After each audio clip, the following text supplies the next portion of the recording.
Thanks everybody for being here today. My name is Roxanne Marcillo. I use she, her pronouns. I'm a research associate with CORE, and I just want to let everyone know we are recording this session so we can post it on our YouTube channel for folks to watch later. And this is our Qualitative Data 2.0 webinar. So you can go to the next slide. Today's presentation is meant to just be a little bit of a deeper dive into qualitative data collection and analysis. So last August, or like last summer sometime, we hosted an introductory qualitative data webinar, which is also posted on our YouTube channel. So this is somewhat of like a continuation of that. It's a little bit of a deeper dive into how to do the actual analysis. So we know that like everyone here, a lot of teams are already doing qualitative data and know a lot about like how to do the qualitative data collection. But we want to dive a little deeper, and some of our goals today are to help folks understand why and when you want to use qualitative data, practicing how to analyze it. So we'll do a little activity together, and then discussing ways to use qualitative data and reporting on those results. So you can go to the next slide. Just quick agenda. We're going to do a land recognition. I'll talk through some upcoming events, and then we'll dive into the information for today. Next slide. So for our land recognition, every community owes its existence and vitality to generations from around the world who contributed their hopes, dreams, and energy to making the history that led to this moment. Some were brought here against their will, some were drawn to leave their distant homes in hopes of a better life, and some have lived on this land for more generations than can be counted. This session is presented today on the traditional lands of the Multnomah, Wasco, Cowlitz, Cathlamet, Clackamas, bands of Chinook, Tualatin, Kalapuya, Molalla, and many other tribes who made their homes along the Columbia River, creating communities and summer encampments to harvest and use the plentiful natural resources of the area. Please take a moment to consider the many legacies of violence, displacement, migration, and settlement that bring us here today.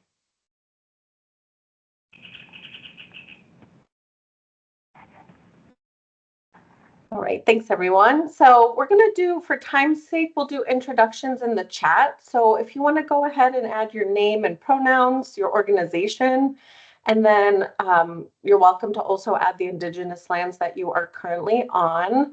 We have a link here. I think someone from the team will drop that in the chat in case you want to use that link and see what lands you're on. Thanks, Abby. Posted it in the chat now. Again, my name is Roxanne Marcillo. I use she, her pronouns, and I actually live in Arizona. So I am on the Yavapai Indigenous lands. And we know that land acknowledgement alone is not enough. It's just a starting point. So there's a few examples that we have on the slide here of ways that you can act. You can always donate your time or money to support Indigenous organizations, support Indigenous-led grassroots change movements, and then there's some commitment to returning land to Indigenous people. So we always like to include this slide for folks if they want a little more information. We have some links to additional information that we'll share out the slides at the end too. All right, we can go to the next slide. Thanks everybody. I see we have a lot of folks adding their intros into the chat. Appreciate that. So we have an upcoming event series coming up in the fall. So it's going to be our first sort of series that we're doing. It's a survey series starting. It'll be on the, I think it's the second Thursday of each month, starting in September at 11 a.m. So the first one will be September 12th. It'll be like an overview of surveys. That'll be more of a traditional webinar like this one today. And then October and November, we have 2 additional sessions that'll be for some more like exchanges and conversations and some facilitated conversations as well. So we hope you can all make it. I believe Abby's already sent out information about it, but if you want more information or didn't receive an email to register, please feel free to reach out to any of us on the Data for Change team. You can go to the next slide. So we just wanted to do a quick poll and check in to see where folks are with like qualitative data and their level of, comfortability with it. So who has collected and or used qualitative data before? I'll give everyone a second to answer. The options are yes, no, or what's qualitative data, which is also a perfectly acceptable answer.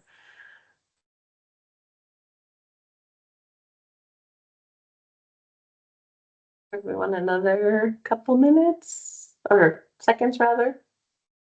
All right, so it looks like we have 9 responses, and out of those 9, 100% of folks said yes, they have used qualitative data and or collected it before. Rachel, do you have a question? See your hand up. No, sorry, I was just trying to figure out how to answer. Yeah, sorry. Okay.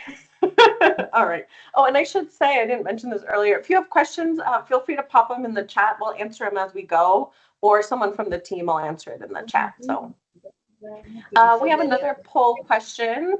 Does anyone have qualitative data that they haven't had the chance to analyze? And yes or no? We know a lot of folks collect it, and sometimes we just don't have the time or capacity or the know-how to, analyze it ourselves. So it's perfectly, again, acceptable to not have done this before.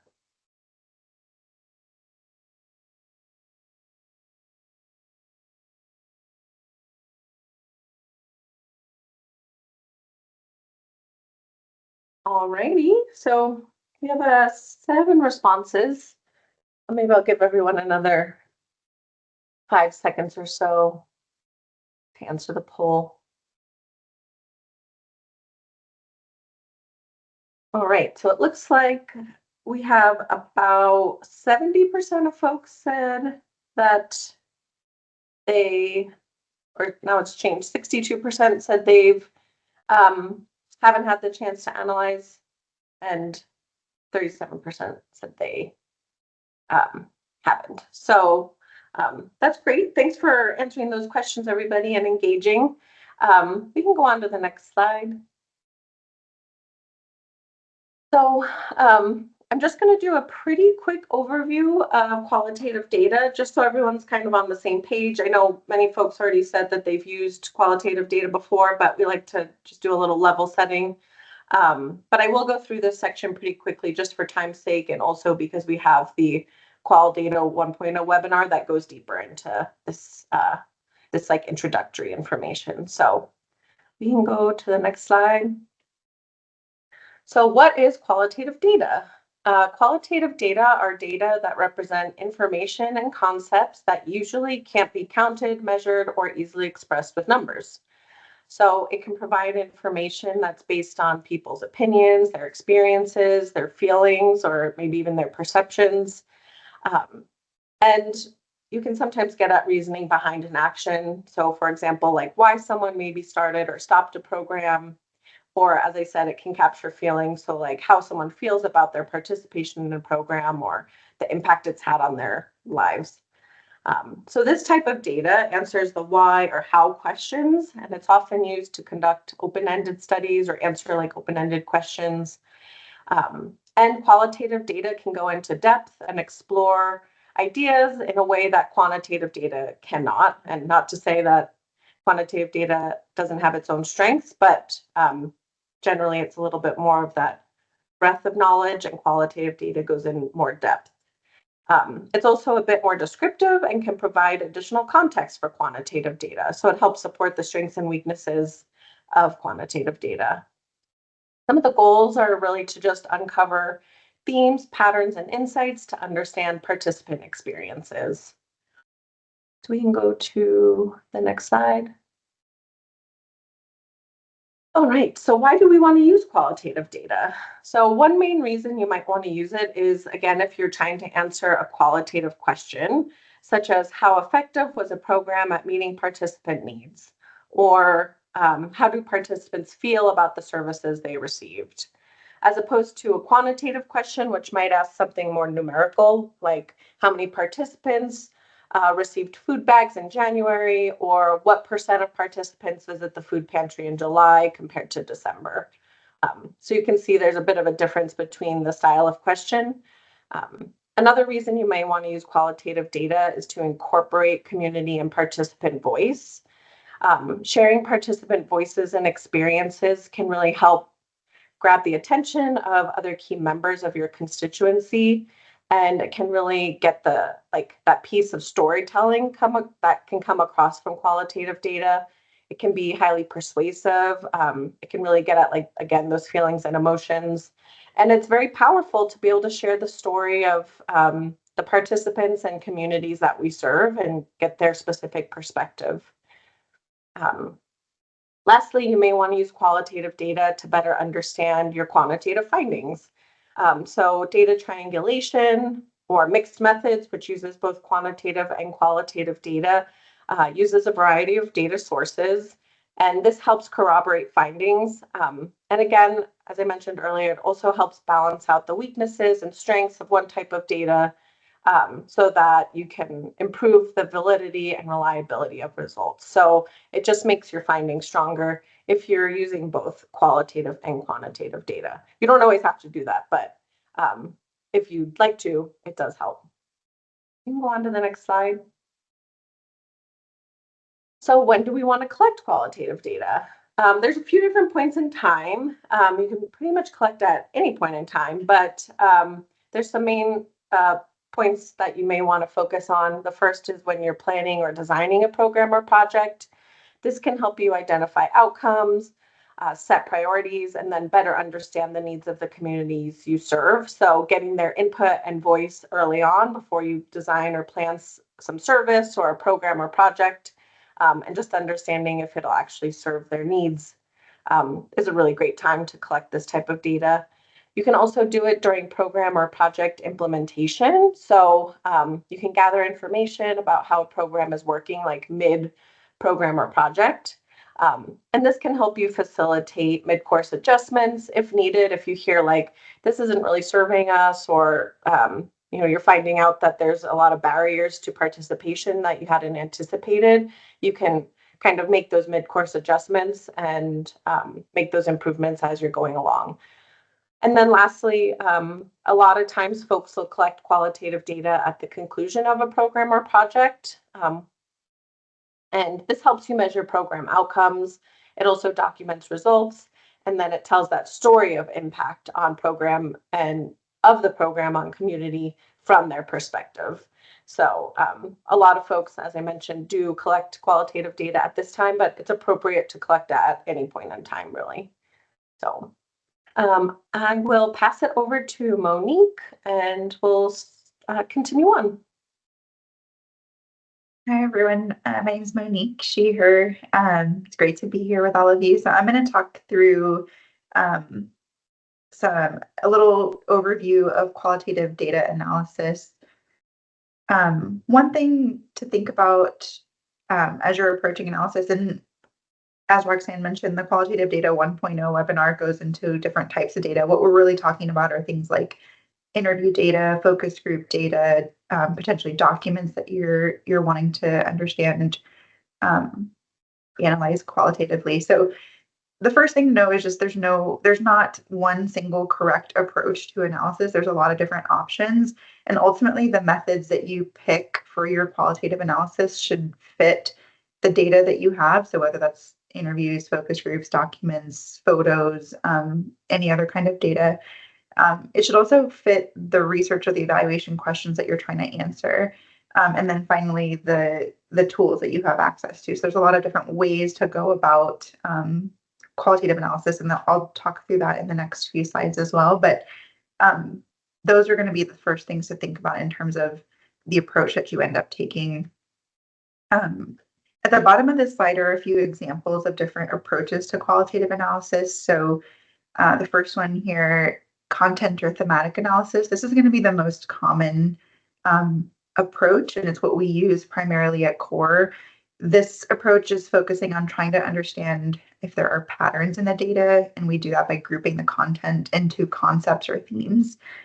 There's another approach called narrative analysis. This one is, I would say the other two that are on the screen, the narrative analysis and the grounded theory, are a little bit more exploratory, a little more researchy. They're types of approaches that you might come across if you're, Googling qualitative analysis and reading papers about it. You might see these, and so we wanted to just share what they focus on. So narrative analysis is where the focus is on trying to understand individual experiences and stories, how someone constructs and interprets their own experience. So how are narratives constructed and told? And then grounded theory is used typically when there's a sort of a new concept or a new phenomenon that we're trying to understand, and we're trying to create a framework for how we understand that concept. We're gonna, for the rest of the webinar, we're really gonna focus on content or thematic analysis, that orange box, because that's the most common one. It's what we typically use in applied work like evaluation, that I think is similar to what most of you all do. So we'll focus on that one.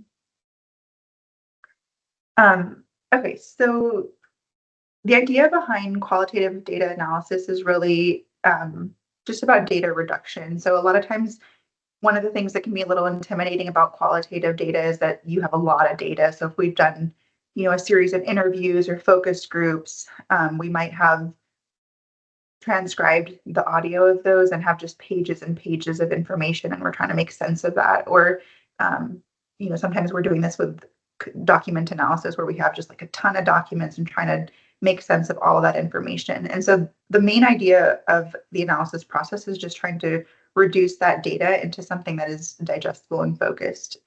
And so this visual model just kind of shows how we go from having pages and pages of text to having overarching concepts. So we might start with initially reading through the data. We have lots of, pages of text. We start to label segments of that text with codes. So when you hear coding in qualitative data analysis, that's all that we're talking about, is just labeling the segments with codes. So we've reduced down from pages to some segments of text. And then the next stage is really about sorting those coded segments into categories. So I'm trying to make connections across codes, grouping things together, seeing how things are similar and different. And so now we've further narrowed into categories of text. And then when we start to look across those categories, we summarize them, we start to see what's kind of sticking out. We can start to pull out some overarching concepts. Often we'll refer to these as themes. And so we've gone from a ton of data to our goal of coming up with some overarching concepts that can help us say sort of, here's the main gist of what we can learn from that qualitative data. So as we're going through the analysis, just think about this visual model as sort of like, this is the underlying idea behind data and qualitative analysis. All right, so I'm going to walk through some steps to analyzing qualitative data. And they're presented here in a table, going from top to bottom. But I think it's important to also know that qualitative analysis doesn't always happen in a linear way, like a step-by-step way. It can be cyclical. There can be overlap between these steps. It can be messy. That's one of the fun, exciting things about qualitative analysis, is you're allowed to be messy. You're allowed to kind of figure out the process as you go. So take these steps with a grain of salt. But the first step is really similar to what we were just talking about. We want to choose our analytic approach. So we want to think about the questions that we're trying to answer, because again, that's going to tell us which approach we want to take. This is going to be a point at which we want to start thinking about the software or the tools that we have access to for analysis. So we can do qualitative analysis with sort of like, more sophisticated software, things like Deduce, Atlas, and Vivo. It's also possible to do with more like word processing kind of software, so things like Word or Excel or Google Docs, Google Sheets. You can also do qualitative analysis without any of that. You can have, your text printed out and use paper and scissors to do some of the coding of information, Post-it notes to code, cutting apart data and rearranging things, putting things on a whiteboard. So there's a lot of different tools you can use depending on what you have access to. And then part of this first step of choosing your approach is also going to be thinking about whether you want to use inductive or deductive coding or a combination. And I'm going to talk a little bit more about what that means. So inductive coding is what's shown in the top of this image here. So this is where we start with the data and we let the data tell us what codes we want to use. So this is considered a little bit more of a bottom-up approach.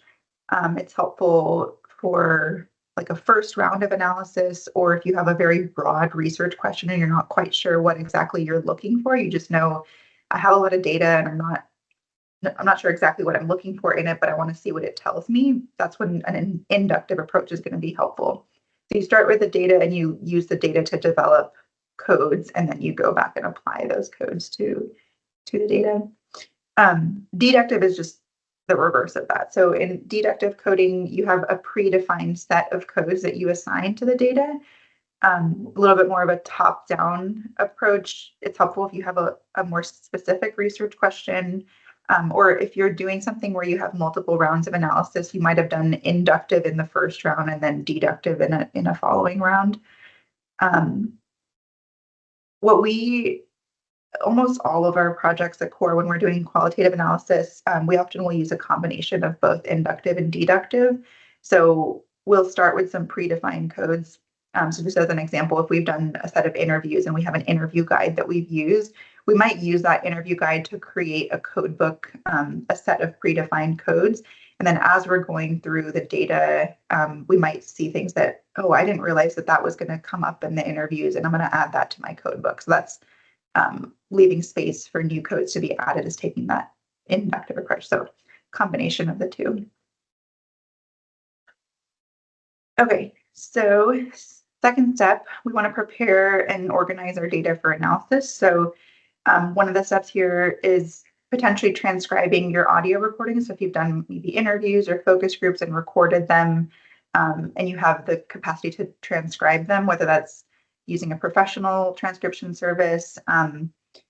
These days now you can also do some automated transcription. So some of the like Teams recordings will create an automated transcript if you record a meeting.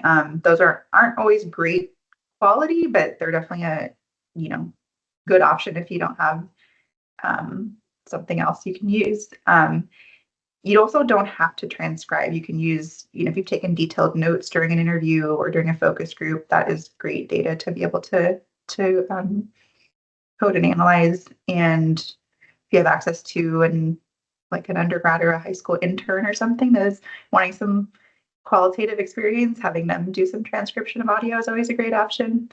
And then this is also going to be the step where we develop a coding framework or a code book. So if we've had a focus group discussion guide or an interview guide, we can use that to create an initial code book that we're going to use to code our data.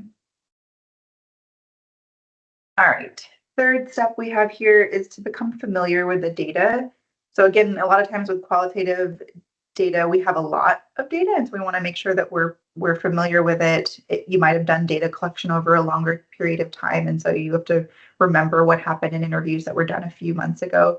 And so rereading the data, reviewing any memos that you might have written during data collection, that can be really helpful for kind of familiarizing yourself with what's in the data. Also, if you weren't the one who did the data collection, this is a super important step to make sure that you're familiar with the types of things that are going to be in there.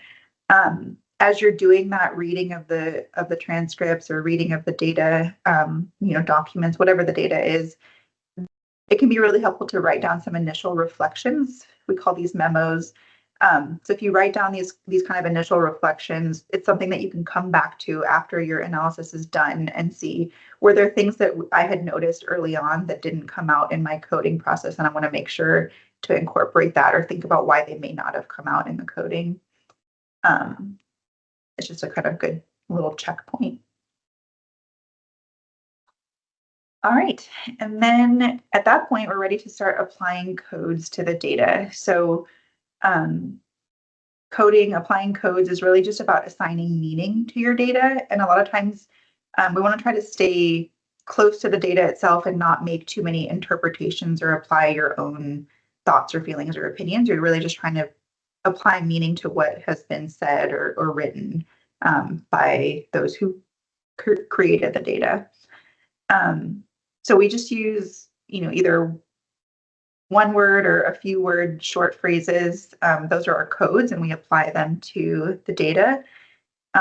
If you have a lot of data, you might be in a situation where you're using multiple coders. And so you might want to think about at this point, what's the process that you're going to use to make sure that everybody is using the codes in the same way. So a good practice is when you create that code book in the earlier step to make sure that not only are you writing out, this is what the code is going to be, but here's what the definition of that code is, so that everyone who uses the code book is applying the codes in the same way.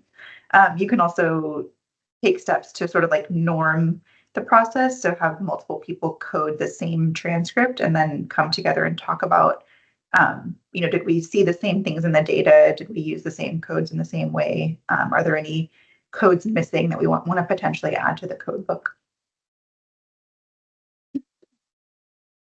And then once you have all your coded data, we want to start sorting the data by the codes. So we create basically a coding sort, which is groups of codes.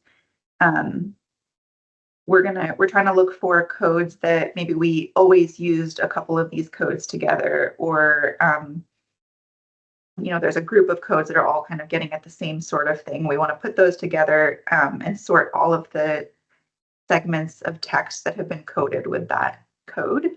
And then once you have those categories created, we start to summarize and look for patterns within and across the categories. And those patterns across the categories are really what help us figure out what our themes might be or our overarching concepts. We're going to do, so I have labeled here activity 1 and activity 2. We're going to do activity 1 together, and I have activity 2 in here as something that you can do on your own time to practice that last step. But what we're going to do next is activity 1, which is practicing applying codes to the data. It's practicing inductive coding. So you're going to be creating your own codes. And I think there was a document sent to you ahead of time, and I think Abby's also going to post it in the chat for you to download. It's basically a spreadsheet. So we have some pretend data. We're pretending like we ran a program and we had a post-program survey, and people filled out an open-ended question about the program. And then we've organized that data into a spreadsheet. So we have all of the responses, the participant ID, some responses, and then we have a blank column for a code. So if you've downloaded the handout, there's 3 tabs in the spreadsheet, and you should be looking at the first tab, which is labeled handout 1. So again, these are open-ended responses to a survey, a pretend survey. These are quotes created by Providence's version of ChatGPT. So if they sound like a robot wrote them, it's because a robot did write them. And the research question for this activity, the research question we're trying to answer is, what were the benefits and challenges of participating in the Food Box program?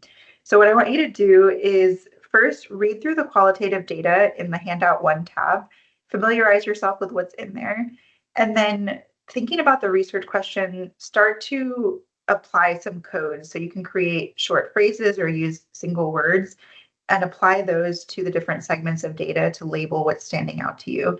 And we'll take like about 6 to 8 minutes to do that, and then we'll come back together and talk about how it went.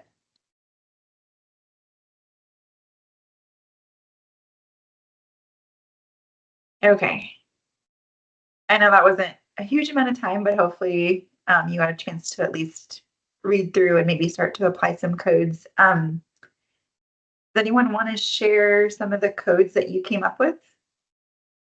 You can either come off mute or you can drop some examples into the chat.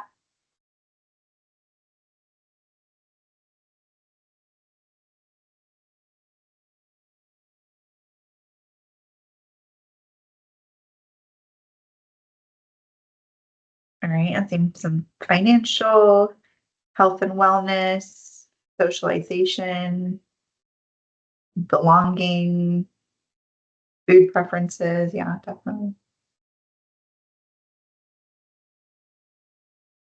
Improved culinary knowledge, improved health, food preferences, community connection. Ooh, and even as people are dropping things into the chat, I'm starting to see that there's similar ones across folks who, even though you coded these separately, you're maybe seeing some of the same things in the data, which is cool.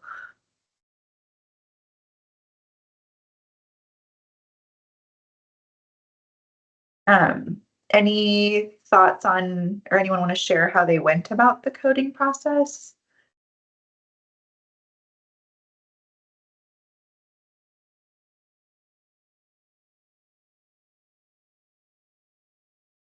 While you're, in case people are typing that into the chat, although you're welcome to come off mute if anyone wants to share out loud. I'll share that when we did this activity in an in-person session, and we had two people who were sitting next to each other do this completely differently. So one person went through, and this is similar to what I did when I was practicing this activity. I kind of read through the different excerpts and I wrote what stood out to me in column C, and then I went back and I kind of tweaked them to make them align a little more with each other. There was another person sitting right next to this person who had a list on the side where they started writing out words and they numbered them, and then they ended up just putting the number in the column so that they didn't have to rewrite the same word over and over again. And so just two different ways of going about the process that, both of them get you to the same endpoint, but inductive approach and then refined. Yeah. Oh, I like the idea of putting a minus sign if it's not positive or someone wished. That's a really great strategy too. Okay, so I'm going to show you. So in that same document, there's a second tab that's labeled Handout 2. It's basically a filled out version. It's just my version of the coding. So the list of codes that Roxanne and I came up with, and it's not an answer key. It's not like these are the ones that are like the correct codes. Everyone, we can see from the chat, everyone came up with different codes. But just as an example for you to refer to, these are the codes that we came up with. And it looks like from what people were sharing, we saw some of the same things that you were sharing as well. One thing we also wanted to share is just that in coming up with these initial codes, you might see that I have a few of them that are have the same sort of original. There's access convenience, access financial. There's a few different versions of challenge. And so one of the things I was thinking about was kind of the subsequent step of how I might want to group these codes together in the next step of analysis. And so that's why I had them labeled like this. So, in my mind, I'm thinking there's going to be a few different aspects of food access. There's a few different challenges and issues, sort of like the idea of the minus sign, where, we're trying to group together across a few different topics of what might have been challenges or issues. Sometimes when we use sort of like the access convenience, access financial, we might refer to those as code families, or you might see them referred to as parent and child codes. So it's just helpful for thinking about the next step of the analysis. And then also it's another way to make sure that we're keeping in mind the research questions. If you remember, the research question that we were trying to answer in this analysis is, what are the benefits and drawbacks of the program? And so thinking about the codes in that way kind of helps us keep that research question in mind as well. Okay. There's also a third handout in the same document. It's the third tab. This is the activity that we hope you're able to do on your own time. We just don't have time today in the webinar. This is where we're going to the next step of analysis. And so we're using the qualitative survey data that has already been coded, and it's been organized into a coding sort. So you'll notice that all of the excerpts that are coded with community are grouped together. All of the excerpts that are coded with health are grouped together. All of the excerpts that are coded with learning new things are grouped together. And there's spots on there where you can summarize each of those categories. And then there's also a spot at the very bottom where you can look across the three summaries that you wrote and see if there's any pattern or relationship emerging that might be an overarching concept. So just a practice of seeing if you can identify a theme.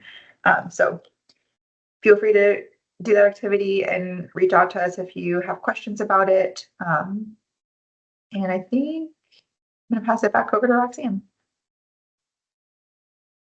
Thanks, Monique. I hope that activity was helpful and good practice for folks. I think it's like one of the most fun parts of qualitative data is when you get to actually do the analysis. So I'm glad we got to practice together. One final thing we want to mention before we dive into the next section, which is talking about how to use qualitative data in reporting. One thing I want to say before we get there is this like final additional analysis approach, you might call it, which is called member checking. Sometimes folks might refer to it as ground truthing. And this step is generally done once the qualitative data has been analyzed by your team or your organization, and you've had time to create those codes, those summaries, and then those overall themes. And we really do this step to confirm the credibility of the information we've collected before we share it out in like reports or presentations or with the wider community. So what you do is you bring back your findings and your interpretations back to the participants that took part in the study, just to confirm again credibility and make sure that like the things that you are seeing coming up in the data resonate with them. You can ask if the things that like the themes or categories that are coming up make sense to them, if they're developed out with sufficient evidence, if this feels like an overall account that's realistic. It's just like checking back and making sure you're not seeing something in the data that wasn't really there. The important part of this is that it really honors participant voices and expertise by inviting them back to the table. It brings them almost into that analysis with you. And again, it adds credibility to your conclusions by giving participants a chance to react and then, dive a little deeper if needed. So we just always like to mention this. It's a very important step. All right, so for reporting using qualitative data, we can go to the next slide. We know that presenting or sharing out our data and using it is just as important as the process of collecting it and analyzing it. Because, why else would we go through all that work to collect it and analyze it if we don't really ever use it or share out our findings? So a goal of presenting and reporting on your data is really to communicate research findings to an audience so that they can, use that information for themselves. Maybe it's for their own program evaluation or a project that they're thinking taking on, a new service they want to offer to their community. If you have information and data that you can share out that's applicable, it can be really helpful for others. And then it can also inform like planning and design of a new project or program for your own organization as well. Something to keep in mind when you're reporting out findings is that you obviously want to follow any ethical processes or confidentiality guidelines that you shared with participants at the start. So make sure you remove identifiable features from any quotes that you might use, such as like names, locations, or specific events. You don't want to use a quote that has someone's name in it and then they can be identified as participating in the program when they didn't want anyone to know. So just be really careful about that. And then also in very small populations, you may want to remove unique terms or phrases that could identify the speaker. So if they use like a specific sort of like lingo or colloquialism, you may want to just modify that so that they won't be identified. And we have a pro tip that we like to share so that you may want to consider tracking good quotes as you're conducting your analysis. So something that we do at CORE is as we're going through and coding the data, when we're adding maybe, as you all said, like cultural diet mismatch or community connection, when we're adding in those codes, if you find a really good quote that's exemplary of that, you may add also a good quote code. So it'll be kind of double coded as cultural diet mismatch and then good quote. So when you go back and do that coding sort, you can see where there were good quotes that you may want to pull out and use in your reports or presentations later on. So you can go to the next slide. So this is an example of how you could present direct quotes and other examples in a report. So this is from a report that CORE did for the Southern Oregon Peer Workforce Project. At the top where it says number 3, we have a theme, which, as Monique said, the themes come after. So you do the coding, then you do the summaries of the codes, and then from there you try to find themes and relationships across. And so one of the themes we found is listed at the top here. This was the 3rd theme out of, maybe 4 or 5 that we found. Right below that, in like orange on the side, you can see we have a direct quote from a peer employee, and it's in quotes off to the side. It's italicized, so you can tell. It also doesn't identify who the person was, but it does say it was from a peer employee.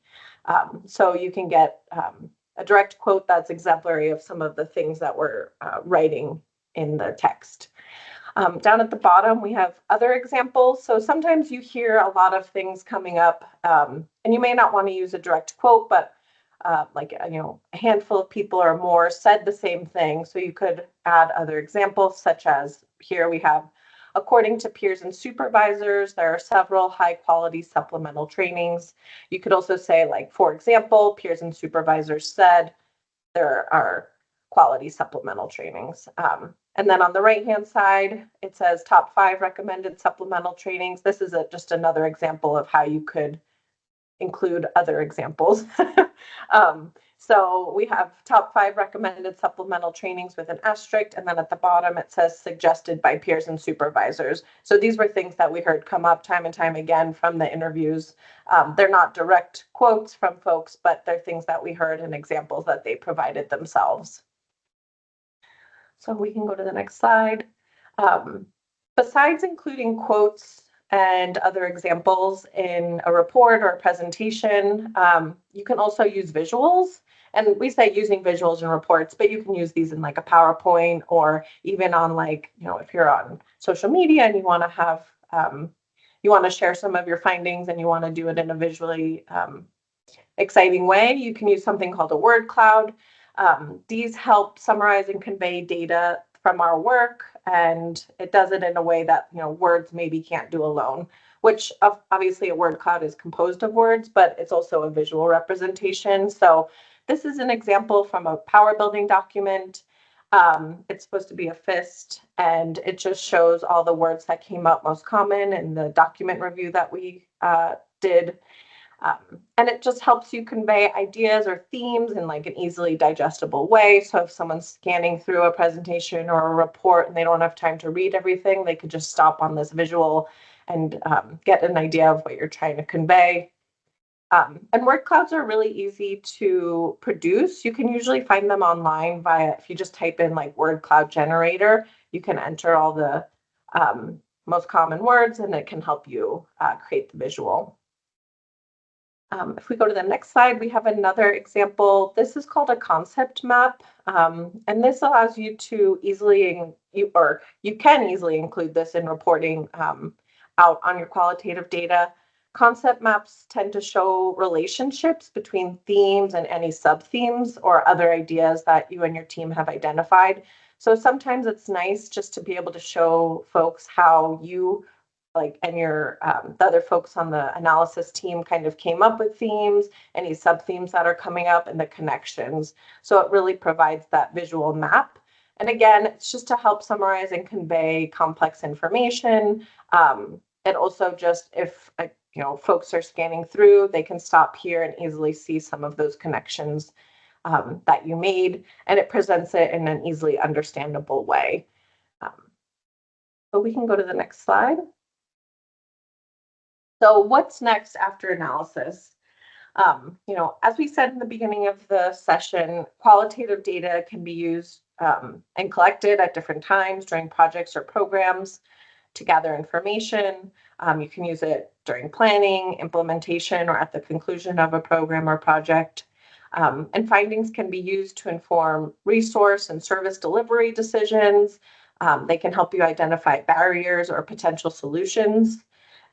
They also help you identify program improvements, if there's access or equity concerns that you want to address. So it can really provide a lot of rich information that can help you just make those improvements. And at the end of the day, we want to make sure that we use what we learned from our qualitative data. This is really one of the most important steps. I think I've said that this step is the most important probably throughout the whole presentation, but honestly, every step of the process is just as important as the previous. But making sure that you use what you learned can help you make improvements. It can help you share your findings more broadly with funders in a report or presentation.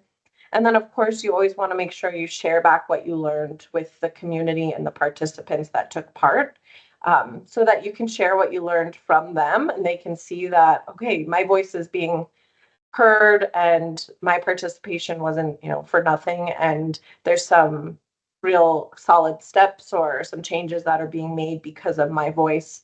And it's just a really important part of sharing back what you learned and this entire process. So that's everything. We got through it all and we still have a few minutes left. So we just want to say, of course, thank you for attending today. We do have an evaluation link that Abby just put into the chat. We really, really appreciate it if you can fill it out. I think it's just a few questions. We do use your feedback to improve our offerings. So we just like to, let you know, we do hear what you say and we do really value your opinion and your feedback. So if you could go ahead and fill out the survey, the evaluation link, we really appreciate it. I also just want to mention that we have once again, our survey series in the fall. Our first survey webinar is going to be on September 12th at 11 a.m. And then there'll be one in October and November. We already sent out registration links, but we will probably send out a reminder again as we get closer. And then, of course, if you didn't receive a registration link and you'd like one, just reach out to any of us on the Data for Change team. We'll happily send it along. I know we have a few minutes, so we can do some Q&A now, but I also want to let folks know that few of us, Monique and I, and maybe a few other Data for Change folks will be staying on for like 15-20 minutes if anyone wants to hang out, continue the discussion, and or if people want to practice that activity too, we can also do that as well. We just know folks' time is limited, so we didn't want to take up more than an hour, but you're welcome to stay. We'll be here for a little bit longer. And looks like Bailey has a question. The survey series is about creating surveys and interpreting the data.